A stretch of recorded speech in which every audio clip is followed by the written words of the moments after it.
name is Kendra. I am the middle school's dental hygienist, and I am here to talk to you about proper ways of brushing your teeth and flossing your teeth. First of all, you want to make sure that you have the proper size toothbrush. You want to go with a smaller head on the toothbrush. Sometimes I tried to find a box, but I didn't have one that has a number on it, but sometimes they'll have a number on them. Usually 30 or 35 is the proper size for an adult. Around 20 is the proper size for a child. You don't want to go bigger because bigger is harder to get to the teeth, even though you think, oh, bigger, I can get more surface areas at one time. Not really the case. You want to go with something smaller. You also want to make sure that you have a soft toothbrush, which it does indicate up here. So you want to go soft, or sometimes it will say extra soft. Sometimes it will say sensitive gums. That's all good. Those are all words that you want to look for. You don't want to get a toothbrush that says medium or hard. They do still sell them, but you can actually be damaging to your gums if you have a medium or hard toothbrush.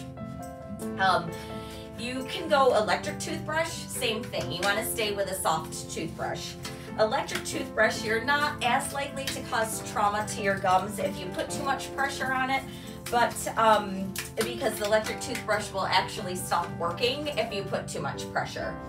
The proper amount of pressure when you're using a toothbrush is actually just 2 fingers.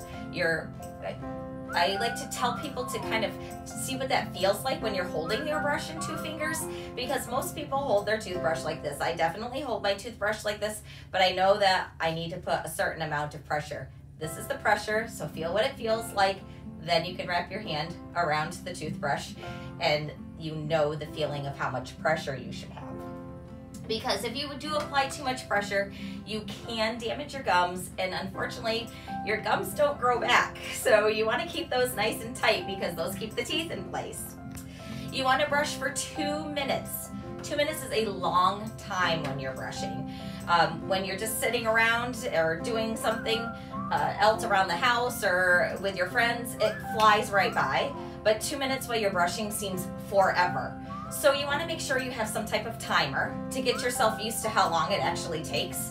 I recommend using your phone timer. I use that a lot at my house for different activities.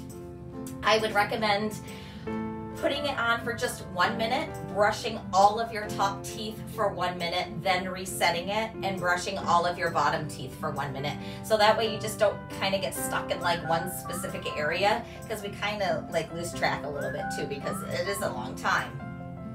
When you brush your teeth, we were just kidding around that our little Mr. Mouth is not doing a very good job brushing their teeth.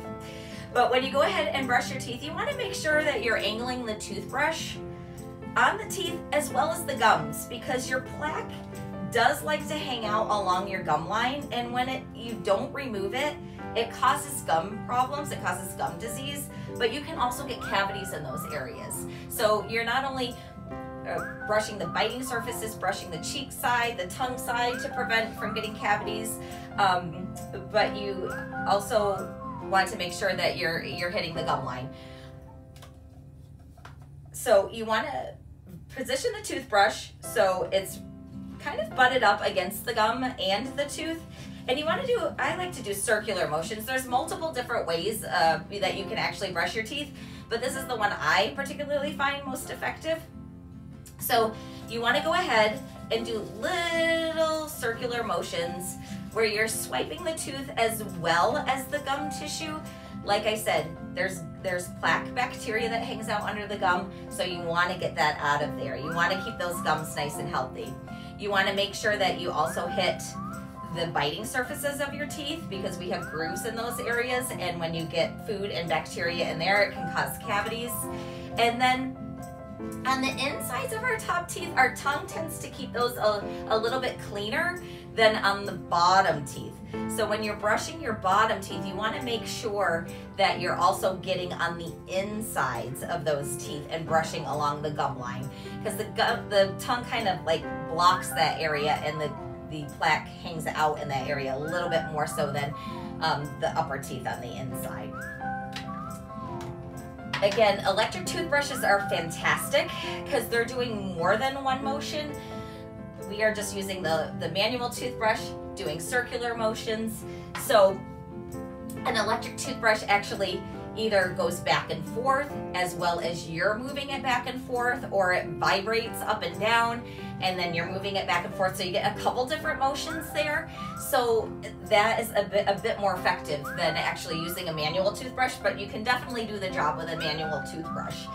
And also a lot of these electric toothbrushes, and they don't have to be fancy ones, they can just be a battery operated one that you get in the store, have timers on them. So then that way you don't have to find a timer to brush your teeth. It will shut on and off on its own, so then you know you're done brushing. Another very important thing that we should do is floss every day. I didn't touch on the fact that you should be brushing twice a day. You don't have to brush, after every meal, but if you can, that's fantastic. Twice a day is probably the minimum amount of times you should be brushing your teeth, but if you can get in there more than twice a day, that's fantastic. Flossing, you only really need to do once a day, but if you can get in there more often, that's fantastic as well. I have a little gadget here. This is called a floss holder, or a placker is also another name for it. This I find is very helpful if you have a difficult time with manual floss, which I will go over flossing. This holds the floss for you. You can scoot in between the teeth very easily when you're flossing. When you do floss, you want to go in between the teeth. You want to get below your gum line as far as you can. It's a little difficult to see because this is just plastic, so it's not very smushy. But you want to get below the gum line to where you feel resistance, because that means that you're as far below the gum line as you possibly can. B, you want to push the floss towards the tooth and rub up and down. Excuse me, sorry, slipped out. Rub up and down like you're basically scraping the side of the tooth. Then you want to move it over to the other side and you want to hug the tooth and rub up and down. Because if you just kind of pop it in and out, you're not really getting the plaque off from between the teeth. You're going through the motion, but not being effective with your motion. Another way to floss your teeth is to use a water pick. That just flushes everything out from between the teeth.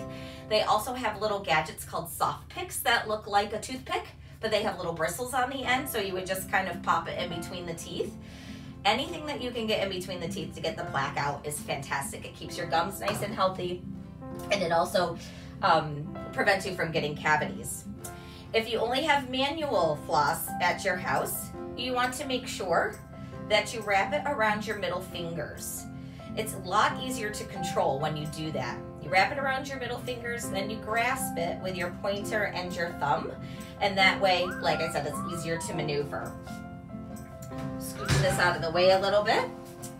So again, pointer and thumb, you want to go right in between the teeth, and like I was saying, you want to hug that tooth and rub up and down. Hug that tooth and rub up and down, just like you were doing with that little placker, but instead you're holding. And I know you wouldn't actually be going from the back side like this when you're flossing your teeth. And again, once a day is fantastic. Best to do it before you go to bed, but if you're too tired and you don't want to, you just say, I just don't feel like getting this done, I just gotta go to bed. If it's better to do it in the morning, great. If it's better to do it after lunch, you feel like you have more time after lunch, fantastic. Any time of day. There's not a specific amount or a specific time of day where you should floss. Any time is going to be good, because anytime you can get in between the teeth and get that plaque out, it's going to keep your teeth healthier, it's going to keep your gums healthier, and that's what the goal is. You want to keep your teeth as healthy as possible, because this is the start to having a healthy body. If you keep your teeth healthy, it will keep the insides healthy, because when we don't take care of our teeth, the bacteria that we grow in our mouth are very, very nasty. And when they get released and they get into our body, they can cause a lot of problems inside our body and our bloodstream. So we want to go ahead and keep our teeth nice and healthy so it keeps the rest of us healthy. So I hope this was helpful for you today. And if you need to contact me, I am right here at the middle school. You can just let them know you need to talk with a school hygienist, and I am here on Fridays. So have a wonderful rest of the day. Thank you.